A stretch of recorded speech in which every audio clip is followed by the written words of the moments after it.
Company and project dashboards are another new feature that's been added to Collaborate Online version 2. You can have individual dashboards showing you relevant project information for each of your different projects. You can have a different dashboard for each project if you wish.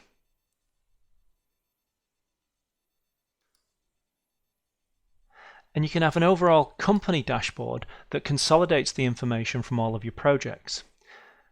Let's just have a look at that in more detail. I'm on the company dashboard here, and I'm just going to add a couple of dashboard tiles.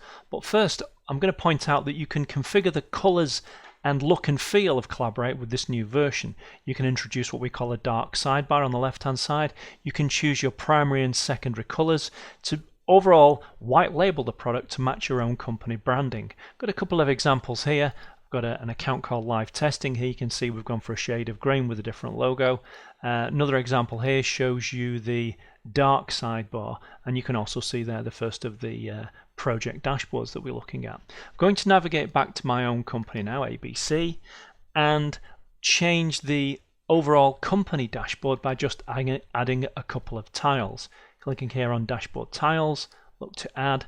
We can make the tiles full width, half width, quarter width. You can basically build and configure this as you like. I'm going to go for a full width tile, and I'm just going to pick a basic one that gives me an overall activity level on all of my projects. I'm going to save that one, and below that I'm going to add a further full width field, and I'm going to go for the full audit trail on the whole activity that we have.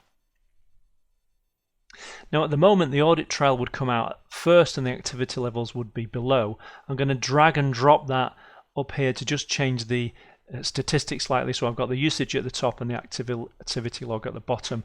Clicking to the dashboard now, you can see we've immediately got a graphical representation of that activity level and then my traditional look and feel audit trail coming along at the bottom. These tiles are being added to all the time. If I look at one of my live projects, you can see here we've gone for an image of the project, a location map, block of text, maybe containing some contact information or anything that you think is relevant. Then we get a bit more of the informative content. Here I've gone for a tile that displays the statuses of documents. How many are pending, how many are declined, how many are in final stages. Moving down further, I've got lists of all current open RFIs on this project, and then in more detail I'm looking at just the RFIs that are assigned to me that need my attention, and then an overall view of all RFI assignments across the project. I can check to see which RFIs are being answered, which are in progress. Perhaps there's a bottleneck or a backlog there that we could help out with or get involved with. More information about activity levels. I've chosen to view a few sets of folders that are busy on my dashboard, and then finally I've dropped an activity audit trail on the bottom. So project dashboards are eminently configurable.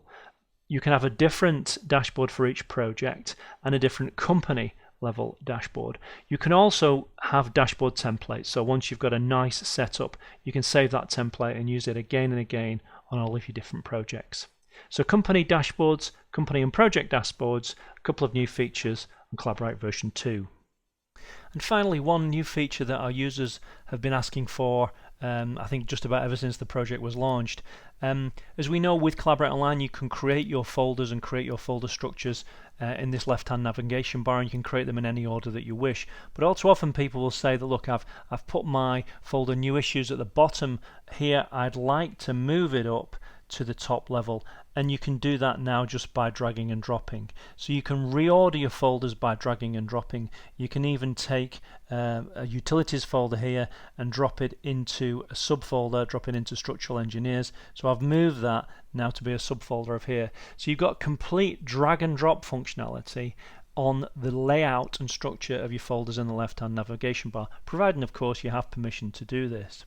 Looking actually at some files, we've also added the ability to drag and drop files within their permissions on your list. So I can pick up my A117 job here, or file here, drag it up to the top, and the system will reposition that and push the other documents down. So two aspects of drag and drop, dragging and dropping on the left hand navigation bar and dragging and dropping from here. And finally, if you have inadvertently placed a document in the wrong folder, you can actually drag this document across and move it to a different folder.